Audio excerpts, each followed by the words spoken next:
Peoples pulse కి స్వాగతం. ఈరోజు వార్తల్లోని ముఖ్యాంశాలు. కృష్ణపట్నం ఆయుర్వేద కరోనా మందు నేటి నుండి పంపిణీ.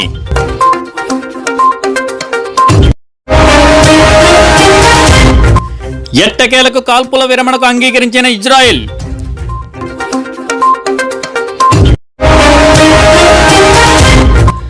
విశాఖ స్టీల్ ప్లాంట్ ప్రైవేటీకరణకు వ్యతిరేకంగా తీర్మానం ఏకగ్రీవంగా ఆమోదించిన ఏపీ అసెంబ్లీ.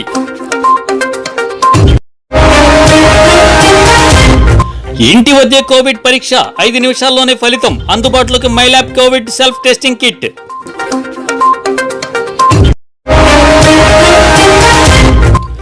పన్ను చెల్లింపుదారులకు కేంద్రం ఊరట. ఐటీ రిటర్నుల దాఖలకు గడువు పొడిగింపు.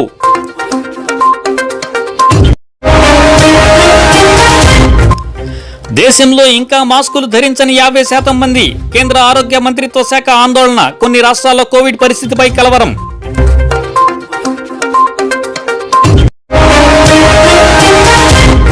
బ్లాక్ ఫంగస్ పై కేంద్రం కీలక ప్రకటన. అంటువ్యాధిగా గుర్తించాలంటూ రాష్ట్రాలకు లేఖ. కీలక సూచనలు. దేశంలో థర్డ్ వేవ్ ఖాయమంటున్న వైద్య నిపుణులు.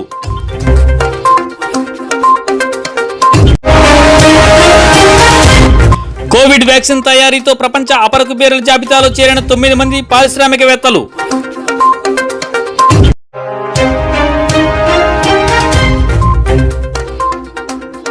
శ్రీ పొట్టి శ్రీరాములు నెల్లూరు జిల్లా సర్వేపల్లి నియోజకవర్గం ముత్తుకూరు మండలం కృష్ణపట్నంలో ఆనందయ్య ఇస్తున్న ఆయుర్వేద కరోనా మందు పంపిణీపై వైఎస్ఆర్ కాంగ్రెస్ పార్టీ జిల్లా అధ్యక్షులు సర్వేపల్లి శాసనసభ్యులు కాకాణి గోవర్ధన్ రెడ్డి స్పష్టతనిచ్చారు. కృష్ణపట్నంలో బుణిగి ఆనందయ్య కరోనా వ్యాధిని నియంత్రించడానికి, కరోనా సోకిన వారికి నయం చేయడానికి అందజేస్తున్న ఆయుర్వేద మందును నేటి నుండి పంపిణీ చేస్తున్నారు. ప్రకృతి పరంగా దొరికే సహజ సిద్ధమైన వస్తువులతో ఆనందయ్య తయారు చేసే ఆయుర్వేద మందుతో ఎటువంటి హాని ఉండదు. కృష్ణపట్నంలో అందజేస్తున్న మందు వల్ల అనేక మంది కరోనా బారి నుండి బయటపడి వారి ఆరోగ్యం కుదిరిపడింది అని వైఎస్ఆర్సీపీ ఎమ్మెల్యే కాకాణి పేర్కొన్నారు. అంతేకాదు, ఆనందయ్య అందిస్తున్న మందు పట్ల ఇతర రాష్ట్రాల నుంచి కూడా చాలామంది ఆసక్తి కనబరుస్తున్నారని చెప్పిన కాకాణి, కరోనా ఉధృతిని దృష్టిలో ఉంచుకొని ప్రజలకు ఆరోగ్య భద్రత కల్పించడానికి తిరిగి ఆయుర్వేద మందును పంపిణీ చేయాలని నిర్ణయించామని వెల్లడించారు. నేటి నుంచి అనగా 21/5/2021 శుక్రవారం ఉదయం నుండి కరోనా సోకిన వారికి వేరుగా, కరోనా రాకుండా నియంత్రించడానికి వేరుగా భౌతిక దూరం పాటిస్తూ మందు పంపిణీ చేపడుతున్నామని ఆయన వెల్లడించారు.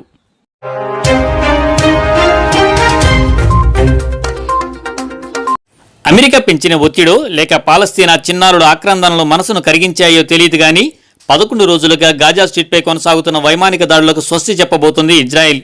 అంతర్జాతీయ సమాజం మొత్తం దాడులు ఆపాలంటే ఇజ్రాయెల్ వినలేదు సరికదా, దాడులను ఉధృతం చేసింది. ఇప్పుడు ఏకపక్ష కాల్పులు విరమణకు, వైమానిక దాడుల నిలిపివేతకు అంగీకరించింది. ఇజ్రాయెల్ ప్రధానమంత్రి బెంజమిన్ నెతన్యాహు సారథ్యంలో జరిగిన భద్రతా కేబినెట్ మీటింగ్ దీనిపై ఆమోదం తెలిపింది. హమాస్ లక్ష్యంగా ఇజ్రాయెల్ జరుపుతున్న దాడుల్లో అమాయక పాలస్తీనియన్లు కన్నుమూస్తున్నారు. గాజాలో చిన్నారులు, మహిళలు ఎంతో మంది చనిపోయారు. ఇజ్రాయెల్ దాడుల్లో ఇప్పటి వరకు కనీసం 230 మంది పాలస్తీనియన్లు మరణించారు. అలాగని ఇజ్రాయెల్కు ఎలాంటి నష్టమూ వాటిల్లలేదని కాదు. హమాస్ రాకెట్ల దాడిలో 12 మంది ఇజ్రాయెల్ పౌరులు కూడా ప్రాణాలు కోల్పోయారు. దాడులు ఆపాలంటూ చాలా దేశాలు ఇజ్రాయెల్ను తప్పుపట్టాయి. ఇజ్రాయెల్కు గట్టి మద్దతుదారైన అమెరికా కూడా నెతన్యాహుపై ఒత్తిడి పెంచారు. దాడులు ఆపాలంటూ చెప్పారు. అమెరికా అధ్యక్షుడు జో బైడెన్ ఫోన్ చేసి మరీ కోరారు. అలాగే శాంతి స్థాపన కోసం ఈజిప్టుతో పాటు చాలా దేశాలు మధ్యవర్తిత్వం జరిపాయి. అయినా ఇజ్రాయెల్ పట్టించుకోలేదు. హమాస్ను అంతం చేసే వరకు దాడులు ఆపేది లేదని స్పష్టంగా చెప్పేసింది ఇజ్రాయెల్. ఇప్పుడు కాల్పుల విరమణకు అంగీకరించింది. అయితే కాల్పుల విరమణ ఎప్పటి నుంచి అమల్లోకి వస్తుందనేది మాత్రం చెప్పలేదు. అధికారిక వార్తా ఛానల్ ఖాన్ మాత్రం ఇది తక్షణం అమల్లోకి వస్తుందని పేర్కొంది. గాజాపై దాడులు ఆగిపోతే కానీ ఓ స్పష్టత రాదు. మరోవైపు ఇజ్రాయెల్ నిర్ణయంపై హమాస్ స్పందించింది. ఇజ్రాయెల్ దాడులు ఆపివేస్తే తాము కూడా ఆపేస్తామని చెప్పింది.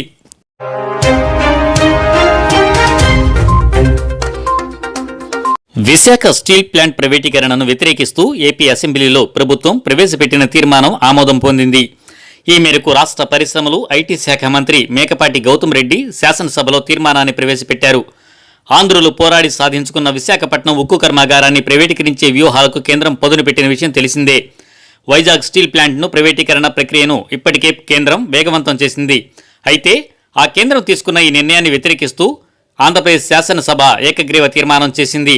ఈ తీర్మానాన్ని మంత్రి గౌతమ్ రెడ్డి అసెంబ్లీలో ప్రవేశపెట్టారు. ఈ తీర్మానాన్ని ముక్తకంఠంతో అసెంబ్లీ ఆమోదించింది. ప్రైవేటీకరణను వ్యతిరేకిస్తూ సీఎం జగన్మోహన్ రెడ్డి ఇప్పటికే ప్రధాని నరేంద్ర మోదీకి లేఖ రాసిన విషయాన్ని కూడా అసెంబ్లీ వేదికగా మంత్రి గుర్తు చేశారు. ఈ తీర్మానం అనంతరం అసెంబ్లీ సమావేశాలు నిరవధిక వాయిదా పడ్డాయి.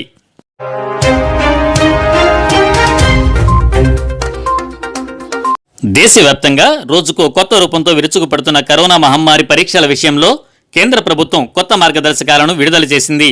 ర్యాపిడ్ యాంటీజెన్ టెస్ట్ కిట్ల గురించి Indian council of medical research కీలక ప్రకటన చేసింది. కరోనా లక్షణాలున్న వ్యక్తులు ఆర్టీపీసీఆర్ పరీక్షలో పాజిటివ్గా తేలిన వారిని కాంటాక్ట్ అయిన వ్యక్తులకు మాత్రమే ర్యాపిడ్ యాంటీజెన్ టెస్ట్ కిట్లను వాడాలని ఐసీఎంఆర్ స్పష్టం చేసింది. యాంటీజెన్ కిట్ల ద్వారా పాజిటివ్గా తేలిన వారందరినీ పాజిటివ్గా పరిగణించవచ్చని పేర్కొంది. అయితే వారికి మళ్లీ పరీక్షలు చేయాల్సిన అవసరం లేదని స్పష్టం చేసింది. యాంటీజెన్ టెస్ట్ కిట్ ద్వారా నెగిటివ్గా తేలి లక్షణాలున్న వ్యక్తులందరూ వెంటనే ఆర్టీపీసీఆర్ పరీక్షను చేయించుకోవాలని సూచించింది. కోవిడ్ నిర్ధారణ పరీక్షల్లో మరో కీలక మార్పులు తీసుకువచ్చింది కేంద్ర వైద్య ఆరోగ్య శాఖ. ఇప్పటి వరకు కేవలం ప్రభుత్వ, ప్రైవేటు కేంద్రాల్లోనే కోవిడ్ పరీక్షలు నిర్వహిస్తుండగా లక్షణాలున్న వ్యక్తి ఇంటి వద్దే స్వయంగా కోవిడ్ నిర్ధారణ పరీక్ష చేసుకునే వెసులుబాటు అందుబాటులోకి తీసుకువచ్చింది. ఇందుకోసం కోవిసెల్ఫ్ పేరుతో మైలాబ్ రూపొందించిన యాంటీజెన్ టెస్ట్ కిట్కు భారత వైద్య పరిశోధనా మండలి ఆమోదం తెలిపింది. దీంతో మరికొన్ని రోజుల్లోనే ఈ కిట్ విస్తృతంగా మార్కెట్లోకి అందుబాటులోకి రానుంది. పూణేకి చెందిన మైలాబ్ రూపొందించిన ఈ కిట్లో కోవిడ్ నిర్ధారణ పరీక్షకు కావలసిన ఓ ద్రవ పదార్థంతో కూడిన ట్యూబ్, శాంపిల్ సేకరణకు స్వాబ్, టెస్ట్ కార్డుతో పాటు పరీక్ష పూర్తయిన తర్వాత వీటిని సురక్షిత విధానంలో పడేసేందుకు ప్రత్యేక కవరు ఉంటాయి. పరీక్ష ప్రారంభించే ముందు మైలాబ్ రూపొందించిన కోవిసెల్ఫ్ యాప్ను గూగుల్ ప్లేస్టోర్ నుంచి డౌన్లోడ్ చేసుకుని వివరాలను పూర్తి చేయాల్సి ఉంటుంది.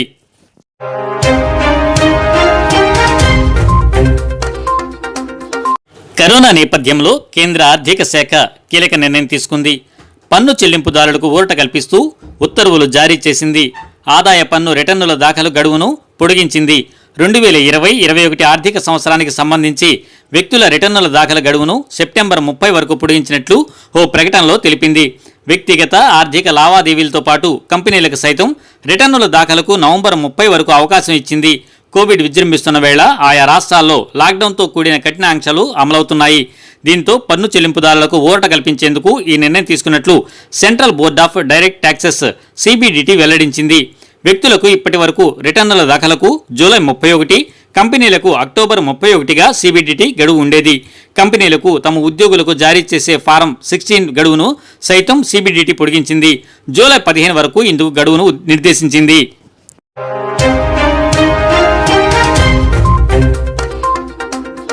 దేశంలో ఇప్పటికీ 50% మంది ప్రజలు మాస్కులు ధరించడం లేదని ఆరోగ్య మంత్రిత్వ శాఖ తెలిపింది. 64% మంది వీటిని ధరించినా ముక్కును కప్పిపుచ్చుకోరని ఓ అధ్యయనంలో వెల్లడైందని ఈ శాఖ సంయుక్త కార్యదర్శి లవ్ అగర్వాల్ తెలిపారు. ప్రజల్లో 7% మంది మాత్రమే సరైన రీతిలో మాస్కులు ధరిస్తారని ఈ స్టడీ పేర్కొన్నట్టు ఆయన చెప్పారు. కోవిడ్ ఇన్ఫెక్షన్ వ్యాప్తిని నివారించాలంటే మాస్కుల వినియోగం, భౌతిక దూరం పాటింపు తప్పనిసరి అని ఆయన పేర్కొన్నారు. మాస్కుల ప్రాధాన్యత గురించి ప్రపంచ ఆరోగ్య సంస్థ గతంలోనే పలుమార్లు హెచ్చరించిందని ఆయన గుర్తు చేశారు. కాగా కర్ణాటక, పశ్చిమ బెంగాల్ వంటి కొన్ని రాష్ట్రాల్లో ఇంకా 25% పాజిటివిటీ రేటు ఉందని, ఇది ఆందోళన కలిగిస్తుందని ఆయన చెప్పారు. లాక్డౌన్ విధించినప్పటికీ ప్రజలు సరైన ప్రోటోకాల్ పాటించేలా చూడాల్సిన బాధ్యత ఆయా ప్రభుత్వాలపై ఉందన్నారు. ఢిల్లీలో ఒక్కసారిగా కోవిడ్ కేసులు చాలా వరకు తగ్గిపోయిన విషయాన్ని లవ్ అగర్వాల్ ప్రస్తావించారు. చాలా రాష్ట్రాల్లో కరోనా వైరస్ కేసులు తగ్గినప్పటికీ మరణాల సంఖ్య పెరగడం విచారకరమన్నారు. వ్యాక్సిన్ల కొరత త్వరలోనే తీరుతుందని ఆశిస్తున్నామన్నారు. కొన్ని రాష్ట్రాల్లో కోవిడ్ కేసులు 50,000 నుంచి 1,00,000 వరకు ఉన్నాయని, ఆయా రాష్ట్రాలు యాక్టివ్ కేసుల సంఖ్యను తగ్గించుకోవడానికి పలు ప్రయత్నాలు చేస్తున్నాయని, టెస్టులను పెంచుకుంటున్నాయని ఆయన పేర్కొన్నారు. ఈ నెలాఖరుకల్లా 25 లక్షల టెస్టులను నిర్వహించాలన్నది లక్ష్యమని ICMR head doctor Balram Bhargava వెల్లడించారు. ర్యాపిడ్ యాంటీజెన్ టెస్టులను కూడా పెంచుతామని ఆయన తెలిపారు.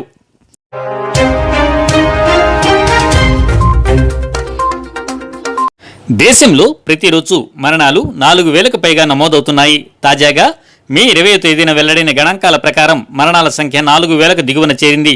ఇదొక ఆశావహ పరిణామం అనే చెప్పాలి. ఈ క్రమంలోనే దేశంలో సెకండ్ వేవ్ కరోనా ఉధృతిని అంచనా వేసేందుకు తగిన కార్యాచరణ రూపొందించేందుకు కేంద్ర ప్రభుత్వం 3 శాస్త్రవేత్తలతో కూడిన ఒక కమిటీని నియమించింది. దేశంలో కరోనా 3వ వేవ్ త్వరలోనే ఉందని వారు వెల్లడించారు. అయితే థర్డ్ వేవ్, సెకండ్ వేవ్ అంతా దారుణంగా ఉండకపోవచ్చని అంటున్నారు. కానీ థర్డ్ వేవ్లో మ్యూటెంట్ అయిన కరోనా బారిన పడిన వాళ్ల పరిస్థితి 2 రోజుల్లోనే విషమించే అవకాశాలుంటాయని చెబుతున్నారు. ప్రస్తుతం దేశంలో కరోనా వైరస్ వ్యాపిస్తున్న విధానం చూస్తుంటే థర్డ్ వేవ్ తప్పదని కేంద్ర ఆరోగ్య శాఖ కూడా తాజాగా వెల్లడించింది. అయితే ప్రస్తుతం భారత్లో చాలా కరోనా వేరియంట్లు విజృంభిస్తున్నాయి. వీటిలో అత్యంత ప్రమాదకరమైనది డబుల్ మ్యూటెంట్. దీనికి శాస్త్రవేత్తలు పెట్టిన పేరు B1.617. అంతేకాకుండా మన దేశంలో పలు రాష్ట్రాల్లో వేరువేరు వేరియంట్లు వెలుగు చూశాయి. ఈ వేరియంట్లు కరోనా కొత్త స్ట్రెయిన్లను సృష్టిస్తున్నాయని వైద్యులు చేసిన పరిశోధనలో తేలింది. ఇక్కడ ముఖ్యంగా తెలుసుకోవాల్సిన విషయం ఏమిటంటే కరోనా ఫస్ట్ వేవ్లో మనుషుల ఊపిరితిత్తులను నాశనం చేయడానికి వైరస్ 10 రోజుల సమయం పట్టింది. సెకండ్ వేవ్లో ఈ కాలం 5 నుంచి 7 రోజులకు తగ్గిపోయింది. ఇక థర్డ్ వేవ్ వస్తే 2 నుంచి 3 రోజుల్లోనే ఈ వైరస్ ఊపిరితిత్తులను నాశనం చేస్తుందని నిపుణులు హెచ్చరిస్తున్నారు.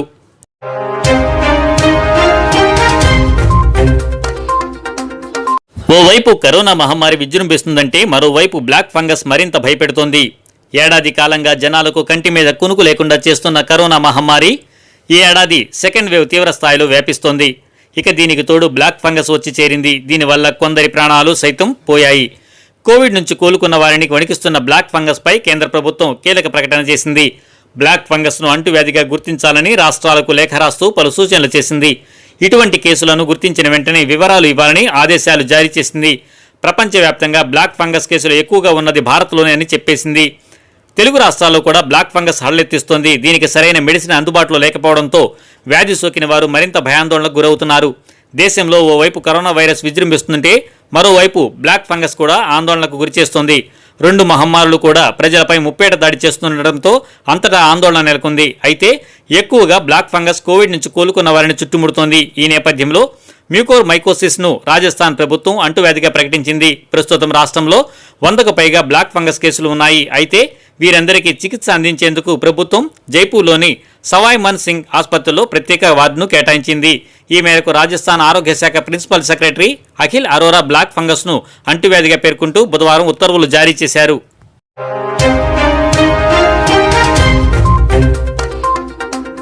కరోనా వైరస్ అనేక మంది ఆర్థిక పరిస్థితులను ఛిద్రం చేయగా ఓ 9 మందిని మాత్రం కుబేరులుగా మార్చింది. వ్యాక్సిన్లు తయారు చేసే 9 మంది పారిశ్రామికవేత్తలు ప్రపంచ అపర కుబేరుల జాబితాలో చేరారని పీపుల్స్ వ్యాక్సిన్ అలయన్స్ అనే క్యాంపెయిన్ గ్రూప్ తెలిపింది. మోడెర్నా సంస్థ సీఈఓ స్టీఫెన్ బాన్సెల్, బయోఎన్టెక్ వ్యవస్థాపకుడు ఉగర్ సహీన్ ఈ జాబితాలో ముందు వరుసలో ఉన్నారు. చైనా వ్యాక్సిన్ కంపెనీ కాసిస్ సహా వ్యవస్థాపకులు 3 కూడా ఈ జాబితాలో చోటు సంపాదించుకున్నారు. ఈ జాబితాలో కొత్తగా చేరిన 9 మంది నికర సంపద విలువ $19.3 బిలియన్, దాదాపు 1.50 లక్షల కోట్లు అని ఫోర్బ్స్ రిచ్ లిస్ట్ అంచనా వేసింది. ఇప్పటికే బిలియనీర్ల జాబితాలో ఉన్న మరో 8 మంది సంపద టీకాలు వచ్చిన తర్వాత $32.2 బిలియన్, దాదాపు 2.40 లక్షల కోట్లు పెరిగింది. కొత్తగా చేరిన కుబేరుల మొత్తం సంపదతో తక్కువ ఆదాయం ఉన్న దేశాల్లోని ప్రజలందరికీ 1.3 రెట్ల టీకాలు అందించొచ్చని పీపుల్స్ వ్యాక్సిన్ అలయన్స్ సూచించింది. టీకాలతో ఫార్మా కంపెనీలు భారీ లాభాలను సంపాదించాయని చెప్పేందుకు ఈ కుబేరులే నిదర్శనమని, ఇకనైనా వ్యాక్సిన్ టెక్నాలజీపై దిగ్గజ కార్పొరేషన్ల ఏకఛత్రాధిపత్యం ఆగాలని పేర్కొంది. కరోనా వ్యాక్సిన్లపై పేటెంట్ హక్కులను తాత్కాలికంగా రద్దు చేయాలనే డిమాండ్ ప్రపంచవ్యాప్తంగా మారుమోగుతోంది. అప్పుడే అభివృద్ధి చెందుతున్న దేశాల్లో వ్యాక్సిన్ ఉత్పత్తి పెరుగుతుందని పలువురు నిపుణులు, సామాజిక కార్యకర్తలు అభిప్రాయపడుతున్నారు.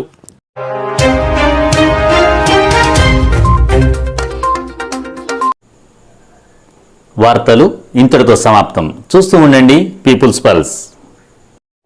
సామాన్య ప్రజల గుండె సవ్వడి, ప్రజానాడి. చూస్తూ ఉండండి పీపుల్స్ పల్స్.